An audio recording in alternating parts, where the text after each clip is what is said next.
Bah déjà, chère Morgane, merci beaucoup pour ton commentaire, c'est super gentil. Pour situer, si jamais il y a des personnes qui arrivent ici et qui ne me connaissent pas, donc sur cette plateforme je parle d'art et ma spécialité c'est notamment de chanter de l'opéra et de proposer des imitations humoristiques telles que je les appelle. Pour répondre à ta question Morgane, en réalité ici il y a une mauvaise compréhension du terme humoristique et c'est pas grave parce que je vais t'expliquer où je veux en venir. En fait de ce que je comprends dans la façon dont tu as formulé ta question, c'est que quand j'emploie cette fameuse expression imitation humoristique, c'est comme si je voulais dire par là une imitation qui est pas très réussie, qui est pas très aboutie, que je ne maîtrise pas et qui donc est humoristique de ce fait-là. Or, c'est pas du tout dans ce sens-là qu'il faut le prendre. En effet, quand je dis imitation humoristique, je renvoie à l'origine d'une imitation, à son but premier, à savoir faire rire. Parce que quand tu regardes les prestations des imitateurs professionnels, que ce soit, je sais pas moi, Laurent Gérard, Véronique Dicker, et que ces imitations soient chantées ou parlées, eh bien, le but, avant tout, c'est de faire rire.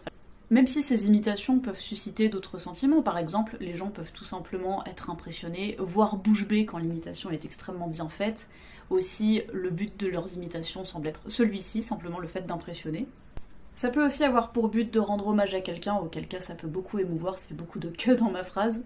Au passage, c'est extrêmement rarement mon cas, puisque quand je cherche une idée d'imitation, je cherche là où il y a matière à imiter.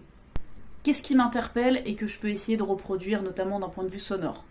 Mais finalement, ça soulève des questions presque philosophiques puisqu'on peut se demander quel est le but d'une imitation. Et moi, je répondrais que, a priori, quand même, l'imitation, c'est un but humoristique. Ça me rappelle une question que j'avais posée quand j'étais en prépa littéraire où j'avais demandé à mon prof de français si le but de la parodie, c'était tout le temps humoristique. Et il m'avait dit que ça allait pas forcément de soi, que ça pouvait être simplement satirique ou voilà à quoi ça me fait penser, par exemple. Mais tout ça pour te dire que je ne dénigre pas ce que je fais en employant le mot humoristique. Alors certes, il y a toujours plus fort que soi, hein, j'en suis consciente, il y a des chanteurs lyriques bien plus compétents que moi, il y a des imitateurs bien plus compétents que moi. Pour autant, à chaque fois que je poste une vidéo, et quelle qu'elle soit sur internet, c'est parce que j'estime qu'elle a une certaine qualité, et que certes, je pourrais bien mieux faire dans un monde parallèle, mais qu'à mon sens, c'est déjà suffisant pour être partagé publiquement. Et donc à chaque fois que j'emploie le mot imitation sur ma page, je rajoute l'adjectif humoristique parce que, hors contexte, quand je dis que je fais des imitations, les gens peuvent être un petit peu surpris, me dire mais qu'est-ce que c'est, qu'est-ce que tu veux dire au juste ? Et donc c'est pour simplement préciser de quoi on parle et pour préciser dans quel champ on se situe.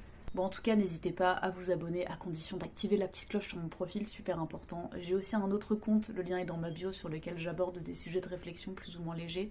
Et n'hésitez pas, bien sûr, à liker, ça m'aiderait beaucoup, et à commenter cette vidéo. Mes vidéos, en règle générale, pour aider à faire connaître mon travail.